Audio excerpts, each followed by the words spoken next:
नमस्कार साथियों, एक बार फिर से आपका स्वागत है फाउंडेशन क्लासेस में। तो कैसे हैं आप सब लोग। मैं आशा करता हूं कि आप सब लोग अच्छे होंगे, हंस रहे होंगे, मुस्कुरा रहे होंगे। तो दोस्तों हमारा आज का टॉपिक है इंडियन पॉलिटी। और जो हमारा पार्ट है, मतलब कि 2 क्लास हमारी इंडियन पॉलिटी की हो चुकी है पहले। ये जो हमारा पार्ट है ये हमारा part third of Indian polity, और 2 क्लास हमारी हो चुकी है। ये आज की हमारी मिलाकर तीसरी क्लास है।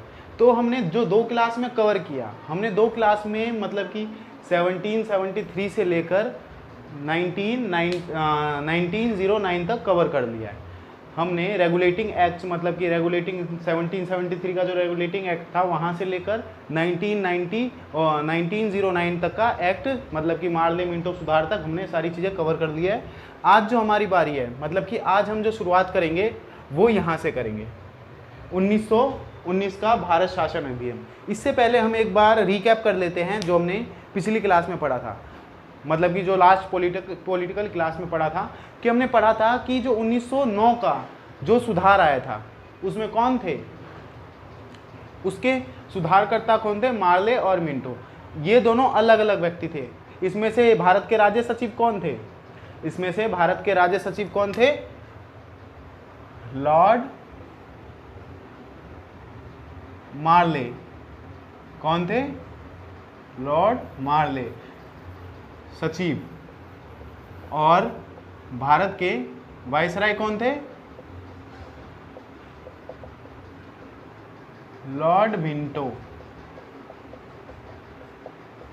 और इस जो ये सुधार था इसमें बहुत सारी चीज़ें की भी गई थी, मतलब कि बहुत सारे परिवर्तन किए गए थे। जैसे कि पृथक निर्वाचिता का मैंने आपको बताया था कि क्या होती है पृथक निर्वाचिता। आज हम उसके बारे में फिर से मतलब कि चर्चा करेंगे, क्योंकि ये जो पृथक निर्वाचिता थी वो 1935 में भी बहुत ही ज़्यादा महत्वपूर्ण योगदान देती है। मतलब कि इसकी चर्चा 1935 में भी बहुत हुई थी।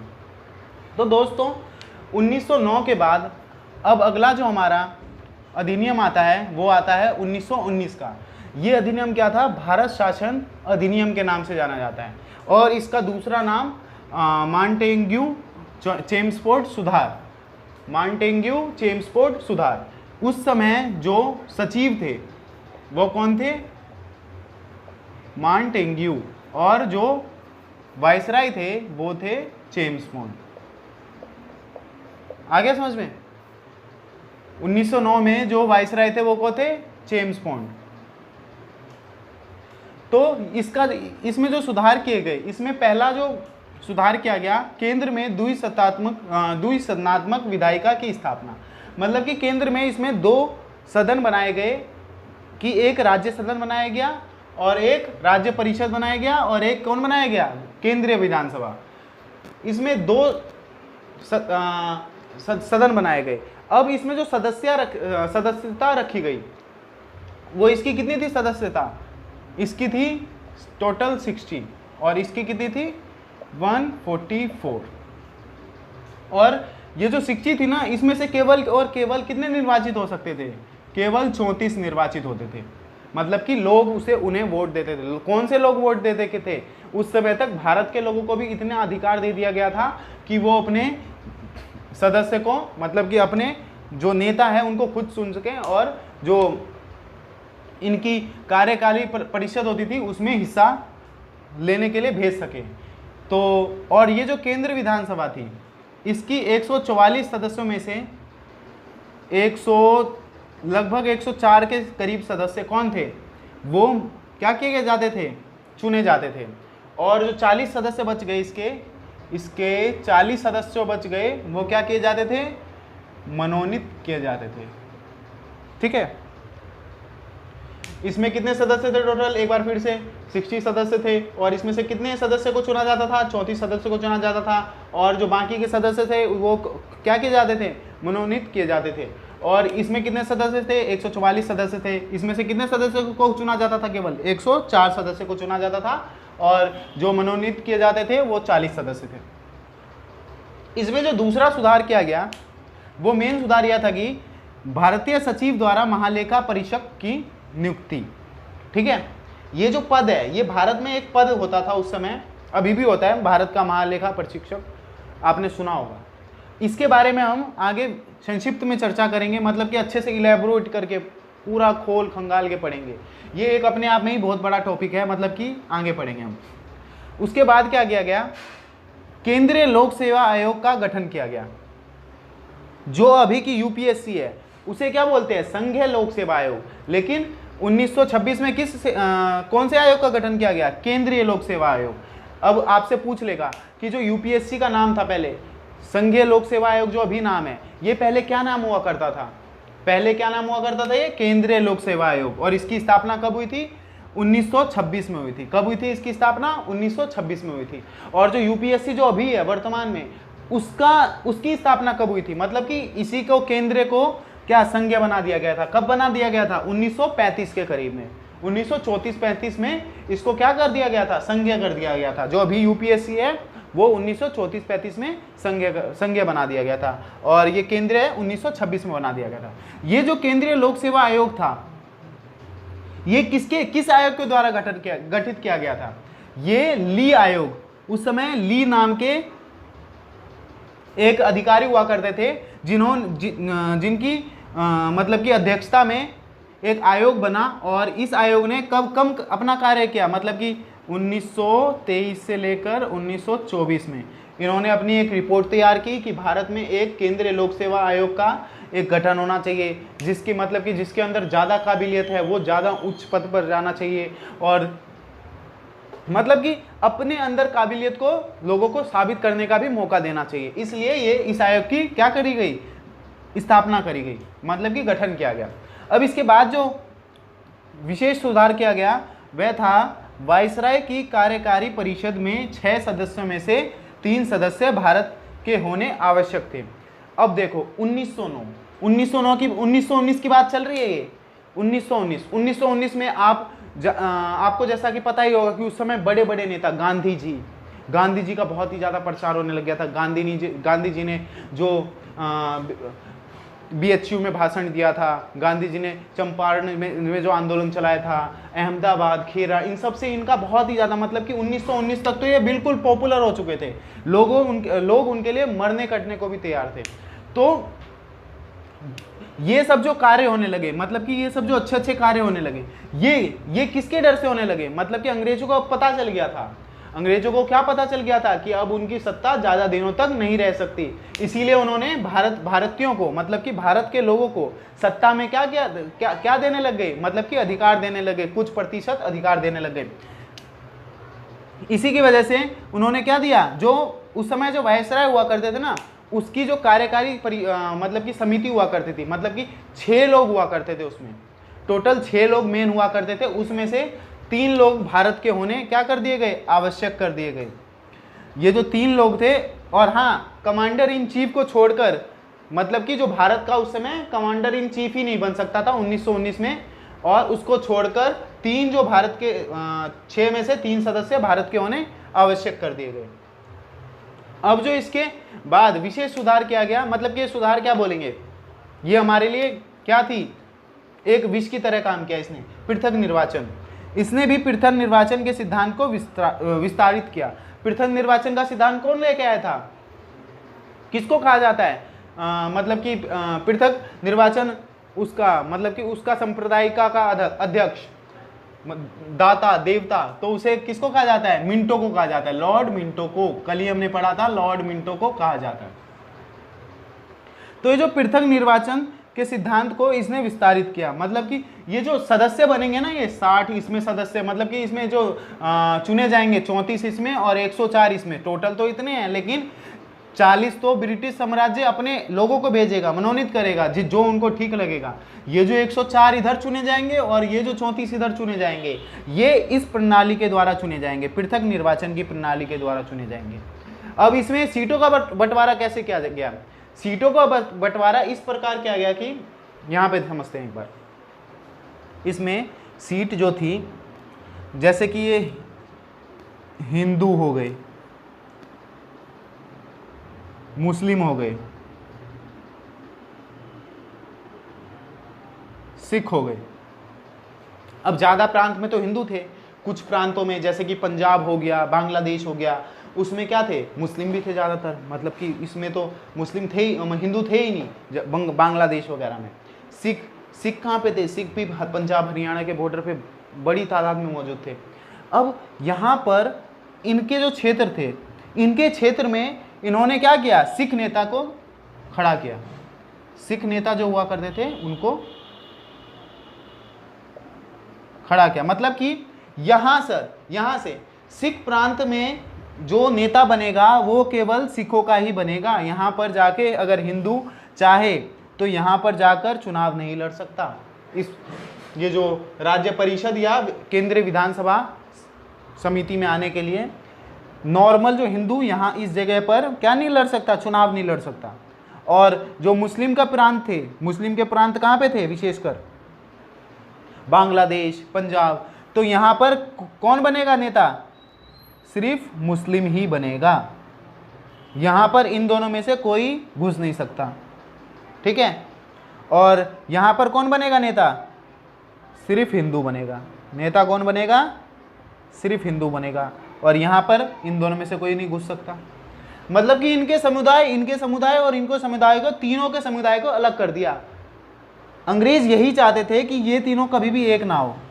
अगर जिस दिन ये तीनों एक हो गए, अंग्रेजों को अपना सामान लेके सीधे ब्रिटेन, ये तीनों जिस दिन एक हो गए, अंग्रेज सीधे चले जाएंगे यहाँ से।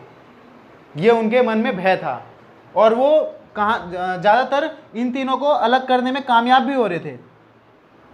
उस समय जो जिन्ना जैसे नेता थे वो कह रहे थे हमें अलग ही अपना देश चाहिए, हम इससे सहमत है, पृथक निर्वाचन के इस सिद्धांत से।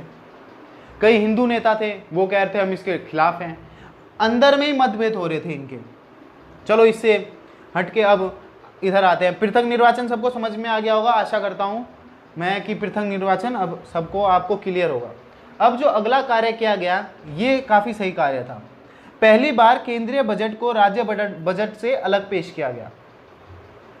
अब इस समय तक भारत में बजट भी पेश होने लग गए थे, मतलब कि भारत को कैसे चलाना है, भारत की अर्थव्यवस्था को कैसे रन करवाना है रनवे पर, वो भी तय हो गया था। तय क्या होगा, इसमें मेन मुनाफा कौन देखता था, अंग्रेज देखते थे। मतलब कि हमें ज़्यादा मुनाफा हो, अर्थव्यवस्था जाए भाड़ में। इसीलिए उन्होंने ढांचागत जो मतलब कि हमारे इंफ्रास्ट्रक्चर थे उनको इम्प्रूव किया, रेलवे इन सबको इम्प्रूव किया, रोड्स वगैरह हो गई इन सबको। और अगला जो सुधार हुआ 7वां, इस अधिनियम में महिलाओं को पहली बार वोट डालने का अधिकार मिला। मतलब कि कुछ प्रतिशत जो महिलाएं थी ना, सारी महिलाएं अभी भी नहीं वोट डाल सकती थी, उसमें से कुछ प्रतिशत, मतलब कि ज़्यादा की तादाद में महिला जो थी वो इन दोनों के चुनाव में वोट डाल सकती थी। ये जो 34 और 104 पर बंदे लड़ते थे इन पे चुनाव में महिलाएं भी वोट डाल सकती थी। महिलाएं को भी अधिकार दिया गया, आप भी वोट डाल सकती है। बस इतना ही मेन जो कार्य किए गए, इतने ही मेन थे जो हमारे एग्जाम के पॉइंट ऑफ व्यू से इंपॉर्टेंट लगे मेरे को, इसलिए मैं इसे लेके आया। अगला जो अधिनियम आता है ये हमारे लिए बहुत ही ज़्यादा महत्वपूर्ण हो जाता है, 1935 का भारत शासन अधिनियम। इसकी जो झलक है अभी तक के संविधान में हमें देखने को मिलती है। अभी तक के संविधान में जो संविधान बनाने की प्रेरणा मिली थी ना उनको, वो इसी अधिनियम से मिली थी, भारत शासन अधिनियम 1935 के। ये जो अधिनियम था, इस अधिनियम में कुल 321 अनुच्छेद थे और 10 अनुसूचियां थी। अभी कितने अनुच्छेद हैं टोटल, अभी कितने अनुच्छेद हैं, 395 के करीब हैं अभी के करीब अनुच्छेद। और अनुसूचियां कितनी हो गई हैं, 12-22। मतलब कि 12 खंड, एक होता है खंड और एक होता है अनुसूचियां, उसमें से 12 और 22 है। तो इसमें जो दूसरा सुधार किया गया वो क्या था, अखिल भारतीय संघ बनाया गया। अखिल भारतीय संघ में कौन कौन चीजें थी, मतलब कि किस किस को शामिल किया गया। टोटल जो 21 प्रांत थे, टोटल कितने प्रांत थे, 21 जो प्रांत थे, 21 ही थे ना, नहीं 11 जो ब्रिटिश प्रांत थे, 11 ब्रिटिश प्रांत थे और 6 चीफ कमीशन को इसमें शामिल किया गया। ये जो अखिल भारतीय संघ सूची थी, अखिल भारतीय संघ था, इसमें 11 प्रांत और 6 चीफ कमीशन को शामिल किया गया। और इसमें जो पखवाड़े वगैरह हुआ करते थे, राजा महाराजा के दरबार हुआ करते थे, उसे देसी रियासत रियासतें, देसी रियासतें जो हुआ करती थी उनको, बताओ बोल भी नहीं पा रहा हूँ मैं, देसी रियासतें जो होती थी उनको इनमें मतलब की मर्जी दे दी गई कि तुम आओ, तुम्हारी मर्जी, तुम इसमें शामिल भी हो सकते हो और तुम चाहो तो इसमें शामिल भी नहीं हो सकते हो। मतलब कि इन्हीं सब के जो इन्हीं सब ये इन सब इसमें जो सारे शामिल हो गए थे ना, कौन कौन शामिल हो गए थे, जो भारत के 11 ब्रिटिश प्रांत थे और 6 चीफ कमीशन थे और जो देसी रियासतें थी वो इसमें जो शामिल हुई थी उसी को एक संघ कह दिया गया। और जो इसमें प्रांत थे, 11 जो प्रांत थे उनका शामिल होना अनिवार्य कर दिया गया था।